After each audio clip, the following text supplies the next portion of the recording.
Hi mga kawawmat, in this video we will discuss solving corresponding parts of congruent triangles. So in this video, we will differentiate the three types of motion for geometric figures. We will also determine the corresponding angles and sides of two congruent triangles. And we will solve problems involving corresponding parts of congruent triangles. So let's have first an activity. So by the way, this is just a recall. Okay, so I want you to identify which pair of figures are congruent by inspection. Okay, so you may just say the number. Okay, so we have 1 and 9, 6 and 3, and 5 and 4. Okay, now from this given pair of triangles, we can know that these triangles are congruent by inspection, or masasabi natin na congruent sila by using the different kinds of motion. So, pag sinabi nating motion, ito yung mga types of motion for geometric figures. So, ito yung ginagamit natin na pwedeng makatulong sa atin para malaman na itong triangles na to ay congruent. Okay? So, ano-ano ba yung mga types of motion? So, we have, ito yung tinatawag natin na this one is by translation, this one is by reflection, and this one is by rotation. So, ano-ano ba itong types of motion for us to determine that the triangles are congruent? So, this is by translation. So, ito rin yung tinatawag natin na this is where we are sliding the figure. Okay? So, pag sinabi natin by translation or slide, this is where we are moving one triangle from one position to another without turning it. Okay? Next. And this one is what we call by reflection. So, this is where we are flipping. Okay? So, flipping a figure over a line. So, ito yung tinatawag nating mirrored. Okay? So, ito yung mirrored. And next, so as you can see, it is moving from a fixed point. Okay, and then ayusin na lang natin. So, this is by rotation. So, this is where we are turning. Okay, so turning the figure around a fixed point. So, these are the types of motion. First is by translation, where we are not moving, we are not turning the triangle. So, we just move the triangle from one position to another. So, that is by translation. Next is by reflection, where we are flipping the figure over a line. So, this is the mirror type. And by rotation, where we are turning the figure around the fixed point. Okay, let's have another example. So, from these two triangles, so this is an example of translation or by sliding. This is an example of by rotation or turning. And this is an example of by reflection or flipping. Okay, so these are the types of motion used for geometric figures. Now, from these two congruent triangles, so I have here triangle ABC and triangle DEF. Okay, so let us give the corresponding angles and sides of these two congruent triangles. So, angle A is corresponds to angle D. Angle B corresponds to angle E, and angle C corresponds to angle F. Okay, so let's proceed to the sides. We have AB corresponds to DE, BC corresponds to EF, and AC corresponds to DF. Okay, now from these sets of corresponding angles and corresponding sides, di ba nga sabi natin, if two triangles are congruent, then their corresponding sides and angles are also congruent. So therefore, we can say that angle A is congruent to angle D. Angle B is congruent to angle E. Angle C is congruent to angle F. Also, AB is congruent to DE, BC is congruent to EF, and AC is congruent to DF. Okay, so what will be our congruent statement here? So, based dito sa given nating corresponding angles and sides, we can say that triangle ABC is congruent to triangle DEF. Okay, so again, make sure that you are writing the correct order of your vertices. Okay? Hindi pwede na kung ano po yung gusto natin. Let's say triangle ABC is congruent to triangle FED. Hindi po. Kasi if we will be checking if this is FED at F ang inuna mo, therefore F corresponds to A, which is based dito, hindi po. Okay, F corresponds to C. So, dapat po tama at maayos ang order po ng ating vertices. Next, from these sets of corresponding congruent sides and angles, so nakuha na natin yung corresponding angles and sides na congruent. Okay, so let us complete the table. Okay, so ito rin po yung kanina. So I have here triangle ABC is congruent to triangle DEF. So ito yung nakuha natin kanina na corresponding congruent angles and corresponding congruent sides. Now, if angle A is equal to 80 degrees, so let's say this is 80 degrees. Now, based dito sa ating corresponding congruent angles, that angle A is congruent to angle D. So, what is the measure of angle D? Correct. This is also 80 degrees because of this. Okay? Next, if angle E is equal to 60 degrees, then what is the measure of angle B? That is also 60 degrees. Next, if angle C is equal to 40 degrees, then angle F is equal to, okay, that is also 40 degrees. Okay, so why did we say that these angles measure like these angles? Because of the corresponding congruent angles. So, ito po siya. That angle A is congruent to angle D. Next, let's proceed dito sa ating sides. So, if AB is equal to 5 centimeters, so this is your AB, what is the measure of DE? So, based dito, they are congruent. So, DE is also 5 centimeters. Okay?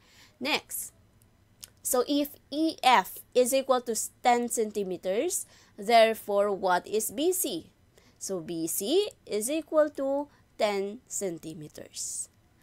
Next, if DF is equal to 7 centimeters, then AC is equal to 7 centimeters. Now, take note, when we are writing the measures of the given sides, do not write the symbol for segment. Okay? Hindi po natin ilalagay po yung symbol dito, yung guhit dito sa taas kapag measures na po. Okay. Let's have another example. So, I have here triangle ROS is congruent to triangle CAN. Okay? I have here triangle ROS is congruent to triangle CAN. So, this angle is congruent to this angle. Kasi, as you can see, they have the same markings. And this angle is congruent to this angle. Now, let us give first the corresponding congruent angles and corresponding congruent sides. So, dapat ito muna ang inuuna natin na i-supply o dapat ito muna ang una nating dinedetermine bago tayo mag-solve for x. Alright? Kasi magagamit po natin siya. So, angle R is congruent to, so as you can see, yung may pareho ng markings, angle C. Angle O is congruent to angle A. And angle S is congruent to angle N. Okay? So, we have triangle ROS is congruent to triangle CAN. If you will try to check it here, so titingnan natin R corresponds to C. So, O corresponds to A, so therefore they are congruent. And S corresponds to N, so they are also congruent. Next, let's proceed to the corresponding congruent side. So, we have RO. Okay, so RO is congruent to CA. Okay, so we have, ito, tingnan natin yung marking. So, from ito, yung single to double, so RO, so CA. Or pwede rin naman po dito tayo tumingin. RO, yung first two rin, CA. Okay? Next, so we have OS. So, OS is congruent to AN. Okay? So, wag po tayo malilito ha. Baka pag ito kinuha natin, akala po natin dito din. Pwede po nating tingnan dito, i-check dito. So, OS, last two, so last two rin, AN. And we have RS. So, RS, RS. So, CN. Okay. Next. So, we are asked to solve for X. Okay? So, unang-una mong titingnan sa figure, yung mga posibleng makatulong sa'yo on how to solve for X. Okay? So, paano natin makukuha si X? Walang given kahit isang angle. Okay? So, we can only get the measure of this angle kung meron measure dito at least 1. Okay?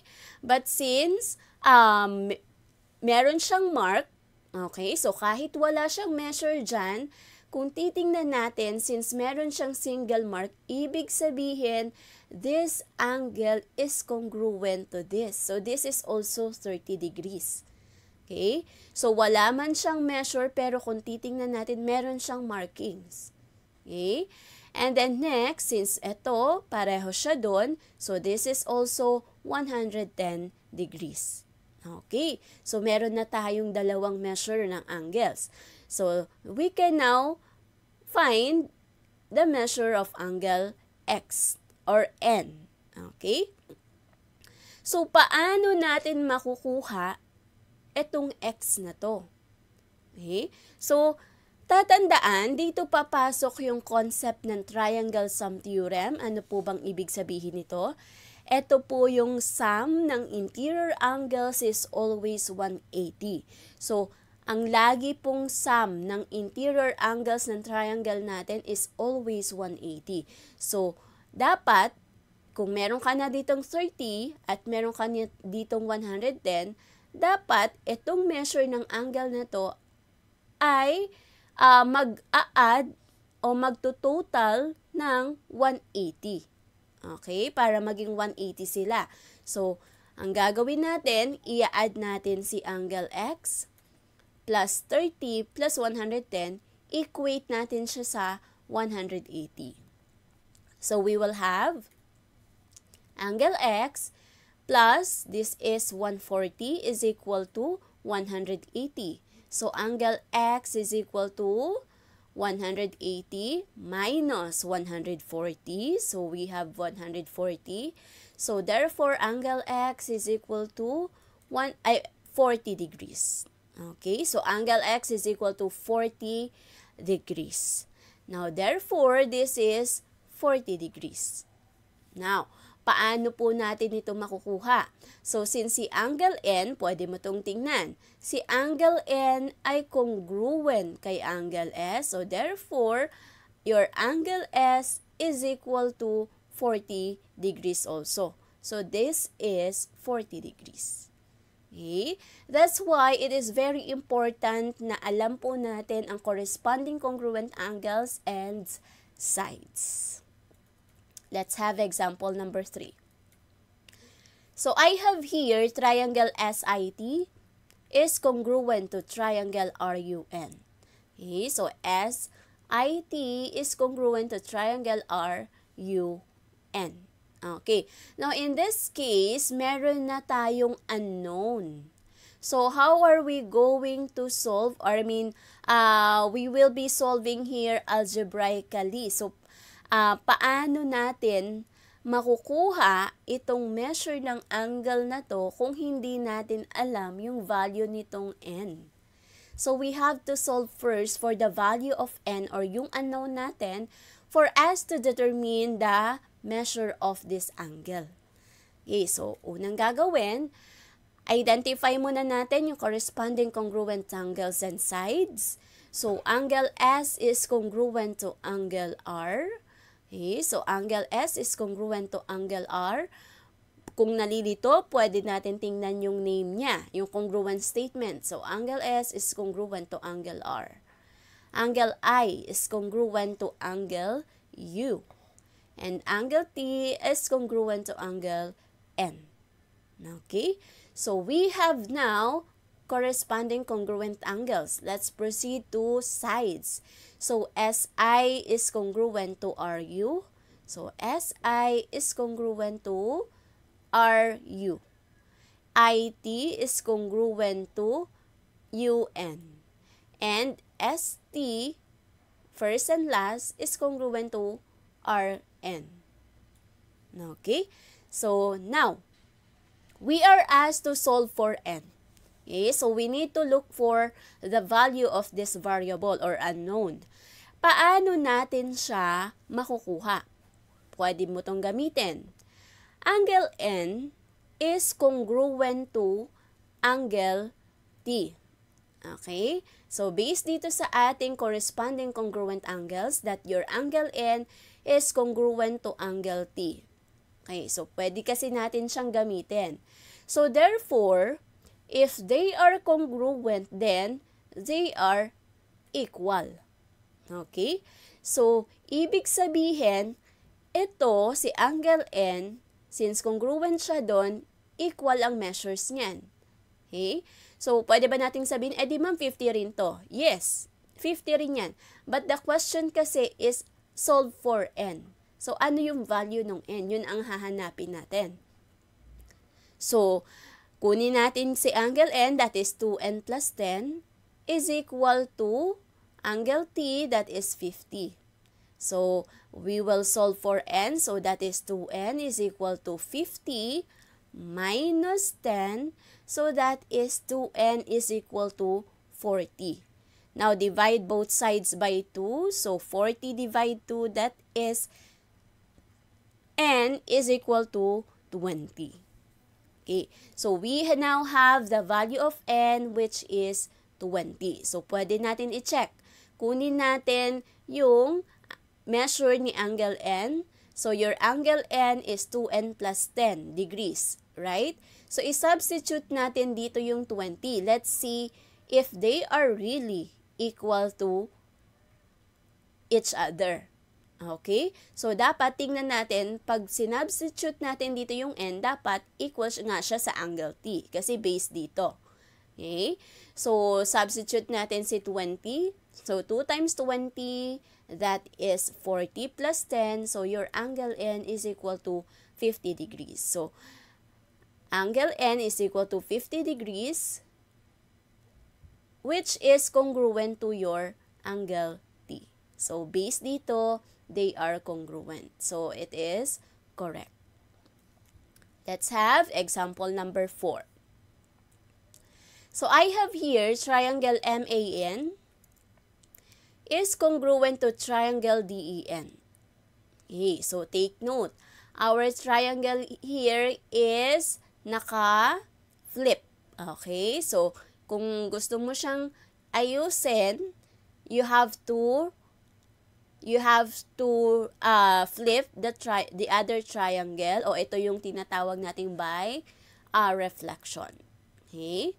So, let us complete first the table. So, angle M is congruent to angle D. Angle A is congruent to angle E. And angle N is congruent to angle N. So, this is by reflexive property of congruence. Next, we have MA is congruent to, so yung first two, DE.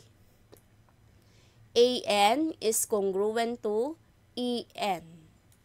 And MN is congruent to DN. Okay. Actually, dito, pwede mo siyang i-check talaga dito sa mismong congruent statement. Okay? Kung paano yung arrangement, yun yung correspondence. So, ang tanong, we will solve for x. So, since ang hinahanap natin dito ay x at meron tayong x dito, dito, at dito, so lahat ng sides ng triangle ay may x. So, ibig sabihin, we will be having 3 sets of solutions here. Okay? So, let's start with MN. Okay, so stand tayo, dito na lang muna tayo mag-start sa MA. So, MA, gamitin natin ito since MA is congruent to DE. Okay, so MA is congruent to DE. Therefore, these two sides of congruent triangles are congruent. Okay? I mean, equal. Okay, so since congruent itong dalawa, therefore the measure of these sides are also equal. So, MA is equal to DE. Now, since MA is equal to DE, i-equate lang po natin siya. So, ano yung MA mo? 19. And yung DE mo is 6x minus 5. Okay? So, 19 is equal to 6x minus 5. Why? Kasi these two sides of two congruent triangles are equal. So, let us solve. So, we will have 6x. So, 19 magiging plus 5. Okay? So, we have 19 plus 5, that is 24. Divide both sides by 6. Okay? So, divide both sides by 6. 24 divide 6. We will get x is equal to 4. So, ayusin na lang po natin. Kapag nandito yung variable, ayusin na lang po natin. So, x is equal to 4. So, ibig sabihin, pag sinubstitute natin dito si 4, 6 times 4 is 24, minus 5, that is 19. So, pareho po siya doon. Next, let's solve for x for AN and EN. So, since AN is congruent to EN, therefore, they are also equal. Okay?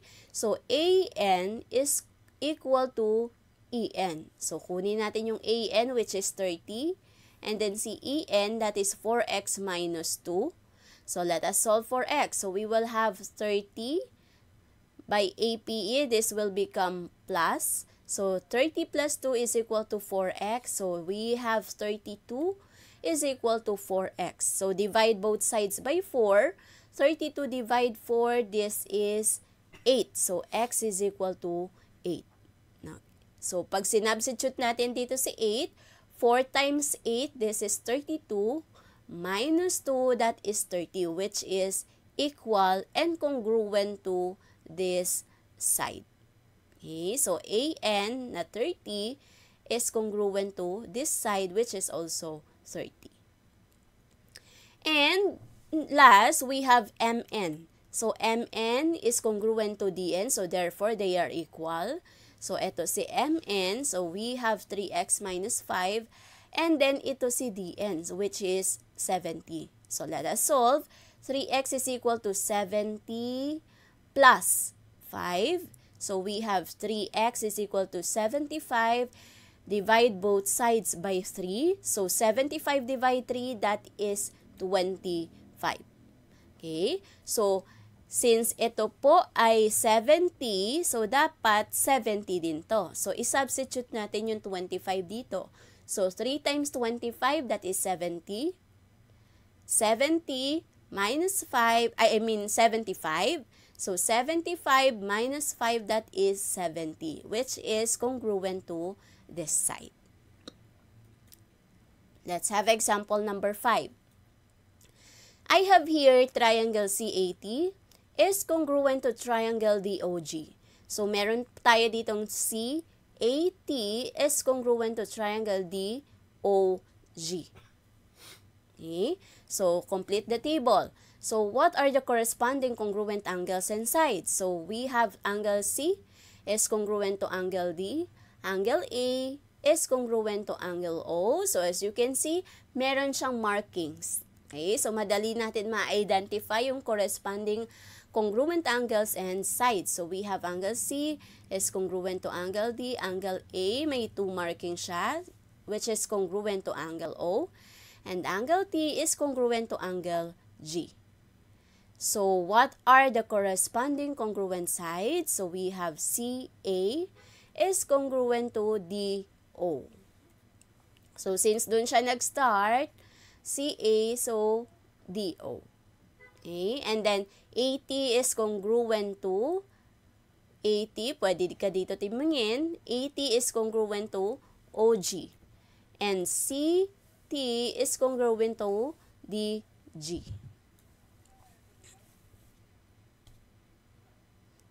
Okay.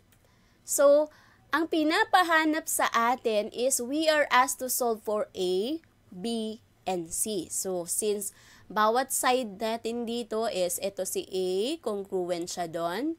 Si B, congruent siya dito. And si C, congruent siya doon. So, ito yung mga pinapahanap sa atin, yung unknown. So, bawat side merong isang unknown. Okay? Bawat congruent sides ng dalawang triangles na to ay meron tayong hahanapin. So, gamitin natin yung nasa corresponding congruent sides. So, let's solve first for A. So, for A, we have AT is congruent to OG. So, therefore, since they are congruent, they are equal. So, kunin natin itong measure ni AT. So, that is 3A. Kunin natin si OG, that is 2A plus 7. And then, let us solve. So, we have 3A minus 2A is equal to 7. So, we have A is equal to 7. So, pag chinek natin, dapat, if A is equal to 7, dapat congruent ito. So, i-substitute natin siya sa AT, which is 3A. So, 3 times 7, that is 21. I-substitute din natin siya sa OG. So, let's see if they are congruent. So, OG is equal to 2A plus 7. Substitute natin si 7. So, we have 2 times 7. This is 14. 14 plus 7. This is also 21. So, these two sides of congruent triangles are congruent. Next, let's solve for B. So, for B, we have CT is congruent to DG. So, ito naman pong side na to. So, CT is congruent to DG. So, since they are congruent, therefore, they are equal. So, kunin natin yung measure ni CT, which is 2B plus 11. And then si DG, which is 5B minus 1.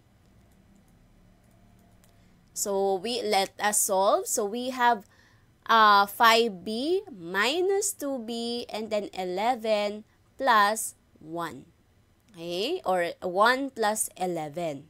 So, we will have 12 is equal to 5 minus 2, that is 3B. So, divide both sides by 3. 12 divide 3, that is 4. So, your B is equal to 4. Now, i-check natin. Yung CT natin ay 2B plus 11. So, i-substitute natin yung B doon sa measure ng ating CT. So, dapat kapareho niya ng sukat yung DG. So, eto muna. So, substitute natin si 4. So, we have 2 times 4, that is 8 plus 11, that is 19. Next, i-check natin siya dito sa DG kasi these two sides of congruent triangles are congruent. So they must have the same measure. So DG is equal to 5b minus 1. So substitute natin si 4. 5 times 4, that is 20 minus 1. DG is also 19. So they are congruent. So let us solve for C. So we have AC or CA. Okay, so CA, if you want to write AC, pwede rin naman po. Basta, kung AC ang nilagay mo, dapat OG, hindi DO. Ay, OD. Okay, kung AC ang nilagay mo, dapat OD. Okay, importante po kasi ang order. Okay, next. So dito, we're done with A, B, and B. So let's proceed to C. So ang C natin, we have CA is congruent to DO. So dito yan, nag-base tayo dito sa nakuha natin. So therefore, if they are congruent, they are equal. So kunin natin yung CA, we have 2C plus 3. At si DO is 5C minus 12. So let us solve. So we have 5C. Ito, transpose natin, magiging minus 2C. And then si 3, transpose natin ito, magiging plus 12. So 12 plus 3, that is 15, is equal to 5 minus 2, that is 3C. Divide both sides by 3. So 15 divide 3. So we will get C is equal to 5. Okay, so let us check. Our CA is 2C plus 3. Okay, 2C plus 3. So, dapat kapareho niya ng sukat itong OD, I mean DO. So, i-substitute natin si 5 dito sa C. So, 2 times 5, that is 10, plus 3, so we have 13.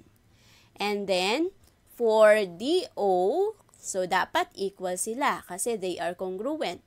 DO is equal to 5C minus 12. So, substitute din natin si 5 dito. So, 5 times 5, that is 25. 25 minus 12, this is also 13. Thank you for watching this video. I hope you learned something. Don't forget to like, subscribe, and hit the notification bell para updated kayo for more video tutorials. This is your guide in learning your math lessons, your Wow Math channel.